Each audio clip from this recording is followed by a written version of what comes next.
India में नरेंद्र मोदी साहब lead मारेंगे, लीड। फरिश्ते हैं वो कैसे वोट डालते हैं? फरिश्तों के वोट डालने का टाइम आ गया है और फरिश्ते अपने वोट कास्ट करें। मैं तो सोच रही थी कि कोई तस्वीरें लेकर हम तक पहुंचे कि फरिश्ते कैसे नजर आते हैं, वोट कास्ट करते हुए हमें पता चले। लेकिन वाशिंगटन डीसी में शैम इलेक्शन के नाम से आपके इलेक्शन को खा जा रहा था, आपकी डेमोक्रेसी का मजाक उड़ाया जा रहा था। आप ड्रामा भी करते हैं, ढंग से नहीं करते। ये पाकिस्तानी मेन स्ट्रीम मीडिया मैं बिलीव नहीं करता, मैं यकीन नहीं करता कि वो पता नहीं सच भी बता रहे हैं, कि जेन्युइन स्टोरी भी सुना रहे हैं कि नहीं सुना रहे। साहब, किसी और की बदकिस्मती पे हंसना ठीक नहीं है, बदकिस्मती पे नहीं हंस रहा। Moral of the story is कि दीस पीपल डिजर्व इट। अब मैं इसी तरह इंडिया का मेन स्ट्रीम मीडिया, मुझे उसमें भी बिलीव नहीं है। मैं समझता हूं इमरान खान से 100 गुना नरेंद्र मोदी स्मार्ट है कि जिसने पहले भारत को इकोनॉमी तरक्की पे लगाया, तरक्की पे लगाने के बाद डेवलपमेंट की, वहां के लोगों का रोजगार बिल्ड किया, 250 मिलियन लोगों को उसने गुर्बत से निकाला और उसके बाद जाके उसने।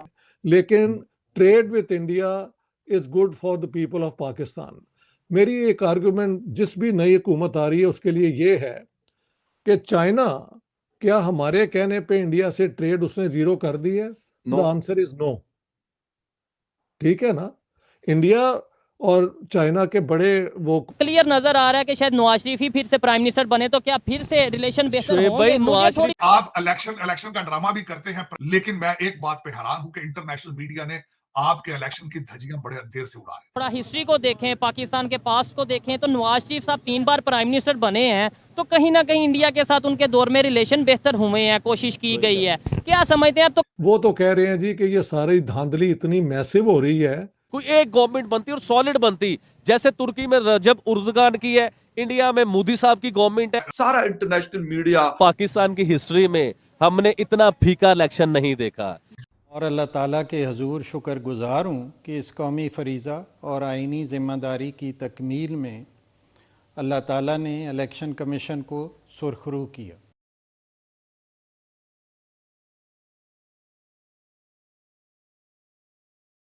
जय हिंद, नमस्कार दोस्तों। तो दोस्तों यूँ तो पता होगा आपको कि 2024 के दोस्तों पाकिस्तान के अंदर इलेक्शन हो गए हैं और दोस्तों नवाज शरीफ ने अभी से बोल दिया है कि हम अपनी पार्टी बनाने जा रहे हैं। पर दोस्तों वहाँ के जो युवा हैं दोस्तों वो इस चीज़ से इनकार कर रहे हैं दोस्तों कि वो पार्टी नहीं बना देंगे। और दोस्तों वहाँ पे जंगें हो चुकी है, लड़ाई हो चुकी है आपस में दोनों पार्टियों के बीच में, जो इमरान खान की पार्टी है। और दोस्तों इसके अंदर BBC की न्यूज़ के अकॉर्डिंग 3 लोगों की दोस्तों मौत भी हो चुकी है। तो दोस्तों आइए देखते हैं कि पाकिस्तान मीडिया में क्या हाल चल रहा है। इतने बच्चे हैं तो उस लिहाज से आपको रिलीफ दिया जाएगा। तो देखिए, हम एक इस्लामी जमहूरियत पाकिस्तान में रहते हैं जो मुसलमानों की कंट्री है। इधर कोई स्कॉलरशिप नहीं है, कोई वजीफा नहीं है, कोई कुछ नहीं है। तो इंडिया में वजीफा भी दिया जाता है, स्कॉलरशिप भी दी जाती है। और सबसे बड़ी बात शुएब भाई मैं आपको बताता हूँ, किसी मुल्क जब बनता है ना तो उस मुल्क की मेन बुनियाद, मेन जरूरियात होती है बिजली, पानी, गैस, आटा, एजुकेशन, अच्छे हॉस्पिटल। अच्छा, ये किसी पे एहसान नहीं है, ये उस मुल्क की गवर्नमेंट का हक है, उसकी जिम्मेदारी है, उसका फर्ज है। अब हम देखें कितने बदनसीब है, हम हॉस्पिटल में भी पूरे पैसे देते हैं, हम अपने बच्चों की फीसें भी दुनिया में सबसे महंगी दे रहे हैं, दुनिया में सबसे महंगी बिजली भी हम लोग खरीदते हैं, दुनिया में सबसे महंगी गैस भी हम लोग खरीद रहे हैं। तो मुझे ये बताइए कि हमें गवर्नमेंट ने क्या दिया? नहीं, आपने बात की बिजली, नो डाउट इस टाइम एशिया में सबसे ज्यादा महंगी जो है वो पाकिस्तान में पर यूनिट चल रहा है। लेकिन स्कूल की जो आपने फीस की बात की है ना, मैं क्योंकि सर्च करता रहता हूँ, देखता रहता हूँ, तो शायद इंडिया में भी बहुत महंगे महंगे स्कूल हैं अभी तो भाई, बहुत महंगे महंगे। सर जिनको आप बहुत महंगे स्कूल कह रहे हो ना, आपको अंदाजा होना चाहिए कि उनकी क्लास क्या है।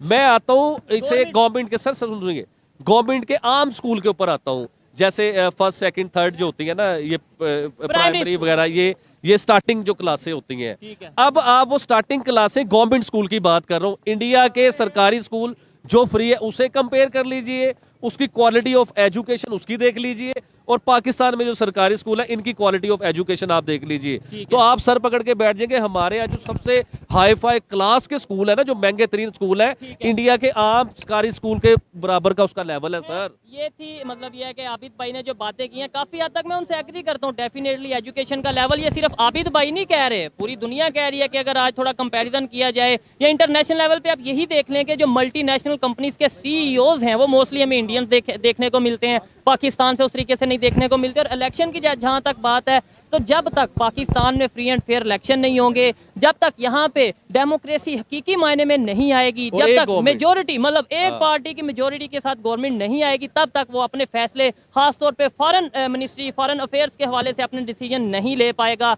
दबाव अच्छा। आएगा। और यही मतलब मेरे ख्याल से यही आज की वीडियो है। और एक सेकंड। जी अभी देखिए हमारी जो मायूस गवर्नमेंट बनने जा रही है ना, वो इतनी मायूस गवर्नमेंट होगी कि देखिए सिंध वालों का अलग अपना फैसला होगा क्योंकि उधर गवर्नमेंट अलग है, पंजाब वालों का अलग अपना फैसला होगा, बलोचिस्तान वालों का अलग होगा, खैबर पख्तूनख्वा वालों का अलग होगा, क्योंकि सबकी गवर्नमेंट अलग अलग है।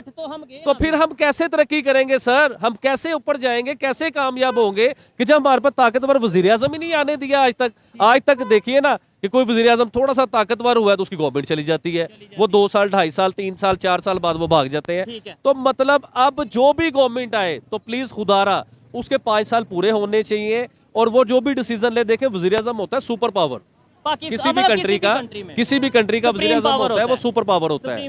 हाँ जी, तो अब जो सबसे बड़ी पावर है, अगर उसने कोई डिसीजन ले लिया है तो आप दूसरे अदारे या दूसरे लोग, आप कौन होते हैं उसका डिसीजन चेंज करने वाले? जाहिर बात है, एक दफा इलेक्शन कमीशन ने डिसाइड कर दिया कि ये पार्टी विन कर गई, वो प्राइम मिनिस्टर बन गया, उसके बाद फिर उसी की बात को मानना जाना चाहिए और उसके डिसीजन को समझना चाहिए। ये थी आज की वीडियो। आपको वीडियो कैसी लगी, आबिद भाई की बातें कैसी लगी, ये कमेंट में जरूर बताइएगा। मिलते हैं नेक्स्ट वीडियो में, तब तक के लिए पीस आउट, अल्लाह हाफिज। इंडिपेंडेंस, इमरान खान की पार्टी को सिंबल नहीं मिला था, इसलिए वो इंडिपेंडेंट्स हैं। वो तकरीबन ओवरऑल इंडिपेंडेंट्स जो हैं वो इस वक्त 87 है, जिसमें कहा जा रहा है कि इमरान खान की पार्टी के पास तकरीबन 70 के करीब लोग होंगे। बाकी इंडिपेंडेंट्स वो हैं जिन्होंने जो ओवर वैसे इंडिपेंडेंट है, उनका इमरान खान की पार्टी से कोई ताल्लुक नहीं है। PMLN जो कि नवाज शरीफ की पार्टी है, मरियम नवाज की पार्टी है, वो 60 पे हैं।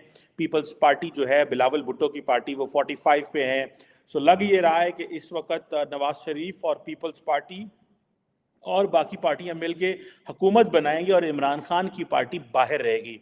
लेकिन ये क्वेश्चन नहीं है। क्वेश्चन जो मैं आपसे करना चाहता हूं और उसका मैं आंसर देने की कोशिश करना चाहता हूं कि क्या ये आसान है पाकिस्तानियों को बेवकूफ़ बनाना? ये कितना आसान है कि आप पाकिस्तानियों को बेवकूफ़ बना सकते हैं, जो करोड़ों की तादाद में लोग आपके लिए वोट दे देंगे, इसलिए नहीं कि आपने कारकर्दगी दिखाई है। नरेंद्र मोदी की बात करें तो पता चलता है भाई उस बंदे ने इकॉनमी को 5वें नंबर पे लेके आया दुनिया में। हमें पता चला भाई नरेंद्र मोदी जो है वो उसने जो इंडियन जो स्टॉक एक्सचेंज है उसको दुनिया में 4थे नंबर पे लेके आया। तो मैं कहूँ भाई ठीक है जी, बड़ी बात है, डिलीवर किया है। इसलिए नहीं कि 10 साल हुकूमत की है, 15 साल CM बलूचिस्तान वो रहा है, गुजरात रहा है, 10 साल वजीर आज़म भारत रहा है, तो मैं समझता हूँ डिलीवर किया है उसने। लेकिन पाकिस्तान के अंदर आप पाकिस्तानी अवाम को बेवकूफ़ बना सकते हैं अगर आप नारे मार के आ जाएं। तो जिस तरह के इमरान खान जो है, अगर आप उनकी पार्टी को देखें और उनको देखें, उनका क्या नैरेटिव था, उनकी प्लानिंग क्या थी, वो किस बेस पे जीते हैं? वो बेस पे जीते, बेवकूफ़ बना लिया और लोगों ने बड़ी तादाद में वोट। आज इमरान खान इस वक्त अगर 70-75 सीटें जीत रहा है, खैबर पख्तूनख्वा में जीत रहा है, नवाज शरीफ की पार्टी जो पंजाब में क्लीन स्वीप करती है वो आज हार गई, इसलिए बिकॉज कि इमरान खान ने उनको कहा एंटी अमेरिका होना है, एंटी फौज होना है और सिर्फ मजहबी कहानियां सुनानी है। आपने मजहब और रियासत मदीना की बात करनी है। अब रियासत मदीना क्या चीज़ है? इमरान खान खुद, जिनके बारे में अगले दिन हम बात कर रहे थे कि जिन्होंने अपनी जो अपनी मैरिज की, उसके अंदर उन्होंने किस तरह आइन और कानून और इस्लाम का भी मजाक उड़ाया, लेकिन even then people don't believe it. वो कहते हैं ठीक है जी, इमरान खान रियासत मदीना की बात करता है, हमें इस चीज़ से कोई नहीं, उसका पर्सनल कैरेक्टर क्या, हमें इस चीज़ से कोई नहीं, उसको रियासत बनाने दें। सो हमारे लोग जो हैं they get fooled with this populist. हम भी फूल्ड हो गए हैं, जैसे डोनाल्ड ट्रम्प ने जो है वो बेवकूफ़ बनाया। सच्ची जो बातें जिसे वो कहते हैं ना, the things which we understand, हम जी एंटी एलीट हैं, this is what Imran Khan says. ठीक है जी, अब ये कैरेक्टरिस्टिक्स है ना उसके रहेगी। लेकिन सवाल ये पैदा होता है कि वजीर आजम कौन बनेगा? क्या पाकिस्तान की तारीख में पहली मर्तबा ये होगा कि कैदी नंबर 804 अपने जेल के सेल में बैठकर गवर्नमेंट चलाएगा? देखते हैं, ये तो हमें पता चलता है, लेकिन कोई ऐसा कैंडिडेट या प्राइम मिनिस्टर अनाउंस किया जाएगा कि जो सबके लिए काबिल कबूल हो सकता है इस तरीके से हो। और इसमें एक और बड़ी अहम बात यह है कि क्या PTI का इत्तेहाद PMLN से होगा या पीपल्स पार्टी से होगा? इसकी वजह यह है कि जो इंडिपेंडेंट कैंडिडेट्स है ना, इनको तो डंडों और सोटों से अगर आप उनको तोड़ लें और कहें कि नहीं जी तुम जीते हो तो इमरान को छोड़ दो और इस पार्टी के साथ मिल जाओ, तो वो तब भी नहीं मिलेंगे। मतलब कितना ही ज़्यादा पाकिस्तान में ये सब हो रहा है, और दोस्तों कितना ज़्यादा पाकिस्तान की प्रॉपर्टी पे इस सब चीज़ को लेकर नुकसान किए जा रहे हैं। और दोस्तों वर्ल्ड वॉर 3 होने के आसार है पाकिस्तान के अंदर, आपस में ये लोग मर जाएंगे, दोनों पार्टी में आपस में लड़के, इतनी बुरे हालात है। बाकी वहाँ के जो मीडिया है दोस्तों, वो लोग हैं वो कह रहे हैं कि अभी जब तक रिजल्ट नहीं आता तब तक कुछ कहा नहीं जाता। पर दोस्तों जो नवाज शरीफ है उन्होंने बोल दिया है कि हम अपनी पार्टी बना के रहेंगे, हम अपनी पार्टी बनाने जा रहे हैं, उन्होंने पहले अनाउंस कर दिया।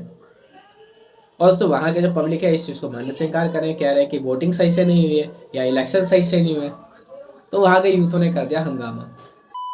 अगर दोस्तों आपको वीडियो अच्छी लगी हो तो प्लीज़ इसको लाइक कर देना, कमेंट जरूर करना, अपनी राय जरूर बताना कि क्या लगता है क्या होगा, और सब्सक्राइब कर लेना ऐसी न्यूज़ देखने के लिए। और दोस्तों 1 लाइक जरूर कर देना, क्योंकि यार वीडियो बहुत मेहनत से बनती है, बहुत ज़्यादा रिसर्च करके लाना पड़ता है, बहुत मेहनत लगती है, तो आपका 1 लाइक मेरा कॉन्फिडेंस बढ़ा देगा। बाकी मिलता है अगली वीडियो में। जय हिंद, जय भारत।